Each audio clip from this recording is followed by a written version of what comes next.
ட்ரெண்ட்வுட்ஸ் மக்களுக்கு வணக்கம். இது சினிமா கூத்து. சினிமால நடக்கக்கூடிய நிறைய சுவாரஸ்யமான விஷயங்களை பத்தி தான் இப்ப நாம பேச போறோம். வாங்க ஷோக்குள்ள போலாம்.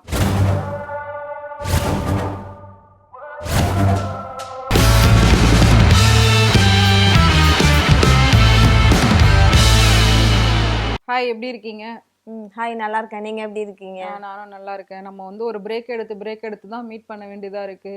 அப்புறம் சினிமாலாம் போனீங்களா, பாத்தீங்களா? சினிமா வந்து நாளைக்கு தான் குபேரா ரிலீஸ் ஆகுது. ஆமா. ஸோ வந்து நெக்ஸ்ட் அதோடைய ரிவ்யூஸ் பார்த்துட்டு பார்க்கலான்னு இருக்கிறேன் நீங்க சொன்னதுனால. ப்ளஸ் படைத்தலைவன் நீங்க சொன்ன மாதிரி பார்த்துட்டேன். கைதி 2 அப்டேட்ஸ் நீங்க சொன்னீங்கன்னா அதை கேட்டுட்டு கைதி 1 பார்க்கலாமா இல்ல வேண்டாமா நான் வந்து இப்ப டிசைட் கைதி 2 நான் கூட கேள்விப்பட்டேன். அது வந்து கார்த்தி நடிச்சது. ஸோ ஃபர்ஸ்ட் பார்ட்டே ரொம்ப சூப்பரா போச்சு. ஒரு பெரிய எதிர்பார்ப்புக்கு நடுவுல அந்த படம் வந்து ரொம்ப நல்லா இருந்துச்சு. உண்மையான ஒரு போலீஸ் அந்த தீஃபோட அந்த ஒரு பிடிக்கிறது எப்படி இருக்குமோ அந்த அளவுக்கு இதை வந்து காமிச்சிருப்பாங்க. அவ்வளோ அளவுக்கு ஸ்ட்ரெயின் பண்ணியிருப்பாங்க. ஸோ இந்த படத்தோட பார்ட் 2 இப்போ வரப்போகுது அப்படின்னுமே நானுமே கேள்விப்பட்டேன். அது மட்டும் இல்லாம அதுல ஹீரோயின் ரோலை விட இன்னொரு முக்கியமான லீட் ரோல்ல தான் அனுஷ்கா வந்து நடிக்க போறதாவும் ஒரு விஷயம் வந்திருக்கு. பட் அது உண்மையா பொய்யா அப்படின்றது தெரியல. பட் அனுஷ்கா சைட்ல இருந்து இது வரைக்கும் அதை பத்தின எந்த ஒரு அப்டேட்டும் கிடையாது. ஏன்னா அவங்க மத்த லாங்குவேஜ்ல ரொம்ப பிஸியா இருந்துட்டு இருக்காங்க. ஸோ தமிழ்ல அனுஷ்கா மறுபடியும் கம்பேக் கொடுப்பாங்களா அப்படின்றது எனக்கு தெரியல. பட் கைதி 2ல அனுஷ்கான்ற ஒரு பேச்சு வந்திருக்கு. அது எந்த அளவுக்கு உண்மை அப்படின்றது தெரியல. பட் கைதி 2 ஆனா எடுக்க போறதுன்றது உறுதி அப்படின்னு சொல்லியிருக்காங்க. ஆமா, அனுஷ்கா கூட ரீசெண்டா தெலுங்குல வந்து காட்டி அப்படின்ற படம் வந்து கொஞ்சம் ரீச் ஆயிருக்கு. கம்பேக் கொடுத்துருக்காங்க, ரீச் ஆயிருக்கு. ஸோ கைதி 2ல வந்து அவங்க இருக்காங்களா இல்லையான்ட்டு நம்ம வந்து வெயிட் பண்ணி பார்க்கலாம். கண்டிப்பா நீங்க கைதி 2 அப்படின்னு சொல்லும் போது எனக்கு இன்னொன்னு ஞாபகம் வருது. அந்த குபேராவோட ப்ரமோஷன் ஃபங்க்ஷன் நடந்துச்சு இல்லையா, ரொம்ப கிராண்டா நடந்துச்சு. தனுஷ் பேசினாருன்னு சொல்லி நம்மளும் வந்து நிறைய பார்த்திருந்தோம். ஸோ அதுல தனுஷ் வந்து இன்னொரு முக்கியமான விஷயம் சொல்லியிருக்காரு, முக்கியமான அப்டேட் கொடுத்திருக்காரு தனுஷோட ரசிகர்களுக்கு அப்படின்னு சொல்லலாம். ஸோ அப்படி இருக்கிறப்ப அவர் என்ன சொல்லியிருக்காரு அப்படின்னா, வடசென்னை படம் பயங்கர ஹிட் ஆச்சு, அது நம்ம எல்லாருக்குமே தெரியும். தனுஷ் அண்ட் வெற்றிமாறன் காம்போ எப்பவுமே பெஸ்டா இருக்கும், வேற மாதிரி ஒரு ஃபீலை கொடுக்கும். அது ஒரு கேங்ஸ்டர் அப்படின்ற மாதிரியான ஒரு ஃபீலை கொடுக்கும். ஸோ அதுல வந்து பாக்குறப்போ இப்ப இவங்களும் வடசென்னை 2 வந்து வரப்போகுது அப்படின்னு சொல்லியிருக்காங்க. கிட்டத்தட்ட 2018ல இருந்தே ரசிகர்கள் வந்து இந்த படத்தை பத்தி கேட்டுட்டு இருக்காங்க, எப்ப வரும் 2 அப்படின்ற மாதிரி. சோ அதுக்கான ஒரு அப்டேட்டா இந்த ஃபங்க்ஷன்ல வந்து அவர் அதை கொடுத்திருக்காராம். சோ கூடிய சீக்கிரம் நவம்பர் டிசம்பர்லயே வந்து பூஜை போட போறாங்களாம்.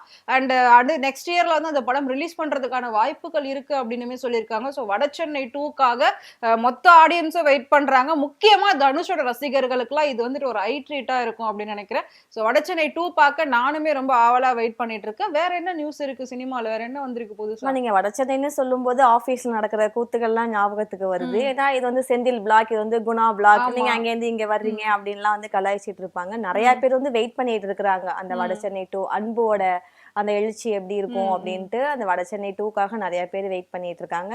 சோ நம்ம வெயிட் பண்ணலாம். நான் இன்னொரு அப்டேட்டோட தான் வந்திருக்கிறேன். நம்ம எஸ்கே நடிக்கிற மதராசி. ஆமா, சிவகார்த்திகேயன் இந்த படம் ரொம்ப நாளா பேசப்பட்டுக்கிட்டு இருக்கு.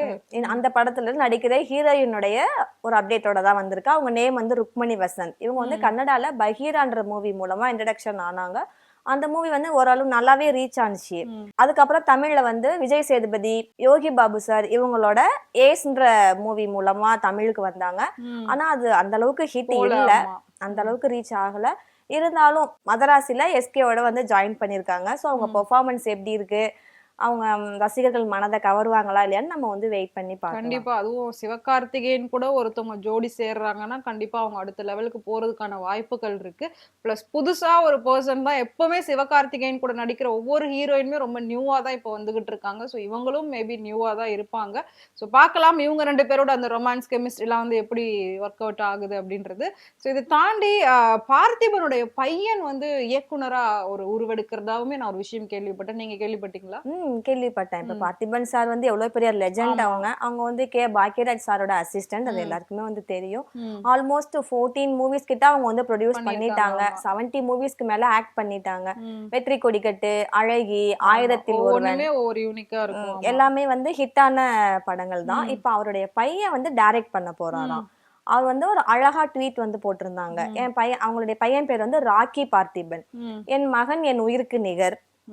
கருப்பு வெள்ளை திரைப்படங்களிலிருந்து தேர்ந்து தெளிந்த திரை ஞானமும், ஏகா அவர்களிடமிருந்து கற்றுக்கொண்ட ஒளிப்பதிவும், இயக்குனர் விஜய் அவர்களிடமிருந்து எடுத்துக்கொண்ட இயக்கமும் சேர்ந்து ஒரு கமர்ஷியல் த்ரில்லர் படத்தை வந்து அவர் வந்து இயக்க போறாரு.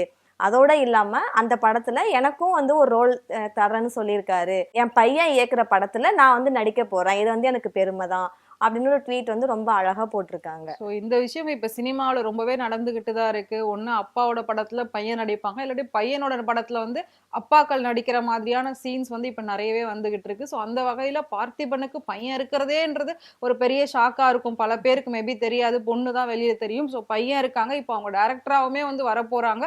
ஆல்ரெடி பார்த்திபனோட டைரக்ஷன் பத்தி நம்ம எல்லாருக்குமே தெரியும். ஒவ்வொரு படமும் அவ்ளோ ஒரு யூனிக்கா இருக்கும் அவரோடது. அவரோட ஆக்டிங்குமே ரொம்ப வந்து பேசப்படுற அளவுக்கு இருக்கும். ஸோ அப்படி இருக்கிறப்ப அவங்க பையன் பார்த்திபனை மிஞ்சுவாரா அப்படின்றத நம்ம வந்து வெயிட் பண்ணி பார்க்கலாம். ஓகே சரி, இப்ப பார்த்திபன் பையன் நடிக்கிறாங்க, ஓகே. இதுக்கு முன்னாடி வந்து நெறைய பேர் சினிமால வந்து வருவாங்க, நல்லா ஆஹா ஓஹோன்னு வளருவாங்க, நல்லா பீக்ல வருவாங்க, திடீர்னு காணாம போயிடுவாங்க. அது நடிகர்களா இருந்தாலும் சரி, நடிகைகளா இருந்தாலும் சரி, ஒரு படத்தோட ஒரு சிலர் வந்து ஓடி போயிடுவாங்க. ஆமா. ஒரு சிலர் கன்சிஸ்டன்சியா நெறைய படங்கள் குடுப்பாங்க, திரும்பவும் நடுவுல கொஞ்சம் வந்து கேப் விடுவாங்க. அப்படி இருக்கிறப்போ, வெண்ணிலா கபடி குழுல நடிச்ச சூரி இன்னைக்கு வேற லெவல்ல வந்துட்டாரு. அடுத்தடுத்த படங்கள் நடிச்சு ஹீரோவாவே வந்துட்டாரு, காமெடியனா ஸ்டார்ட் பண்ணி. பட் அந்த படத்தோட ஹீரோ விஷ்ணு விஷால் ஆளையே காணுமே. இப்ப இருக்காரா இல்லையா? ஒரு காலகட்டத்துல அவரு, விஷாலு, ஆர்யா இவங்க எல்லாம் சேர்ந்து எப்பவுமே ஒரு கேங்கா இருப்பாங்க. எல்லா ஃபங்ஷன்ஸ்லயும் வந்து அட்டெண்ட் பண்ணுவாங்க. நெறைய மூவிஸ் பத்தி ஏதாவது ஒண்ணு இன்டர்வியூஸ் குடுத்துக்கிட்டே இருப்பாங்க. ஆனா இப்ப அவர் ஆளே காணுமே. இருக்காரா இல்லையா? அவர் மூவிஸ் பண்ணிட்டு தான் இருக்கிறாங்க. ம். ரீசெண்டா லால் சலாம்னு ஒரு மூவி வந்து ரிலீஸ் ஆனுச்சுல்ல, ம். அதுல வந்து அவர் ஒரு ரோல் பண்ணியிருக்காரு. ஆனா அந்த அளவுக்கு அந்த படம் வந்து ரீச் ஆகல, ஹிட் ம். ஆகலன்றதுனால வெளியில வந்து தெரியல.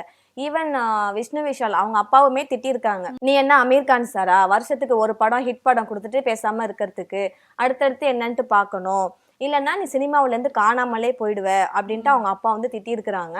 அது ம். வந்து விஷ்ணு விஷால் சார் வந்து பகிர்ந்திருக்கிறாங்க. ஸோ எங்க ம். அப்பாவே இப்படி சொல்லியிருக்கிறாங்க, நான் வந்து ஏதாவது பண்ணணும், ராட்சசன், எஃப்ஐஆர் இது மாதிரி ஒரு நல்ல மூவியா நான் வந்து கொடுக்கணும் மக்களுக்கு, அதுக்கான வேலையில நான் இருக்கிறேன், நான் சீக்கிரமா நான் அப்டேட் தர்றேன் அப்படின்னு வந்து விஷ்ணு விஷால் அவங்க வந்து சோ சொல்லியிருக்கிறாங்க. இப்ப அவரும் வந்து திரும்பவும் கம்பேக் குடுக்குறேன்றது சொல்லியிருக்காரு. மறுபடியும் வரப்போறாரு. நம்ம பார்க்க போறோம். ஆமா. ஓகே. ஸோ சினிமால இவ்ளோ விஷயங்கள் வந்து நடந்துகிட்டு இருக்கு. ஸோ அது டே பை டே அப்டேட்டா நாங்க உங்ககிட்ட வந்து குடுத்துக்கிட்டு இருக்கோம். ஸோ நீங்களும் இதெல்லாம் வந்து பார்த்து தெரிஞ்சுக்கணும், என்ஜாய் பண்ணணும் அப்படின்றதுக்காக தான். ஸோ இந்த வீடியோ பத்தி நீங்க என்ன நினைக்கிறீங்க? மறக்காம கமெண்ட் பாக்ஸ்ல கமெண்ட் பண்ணுங்க.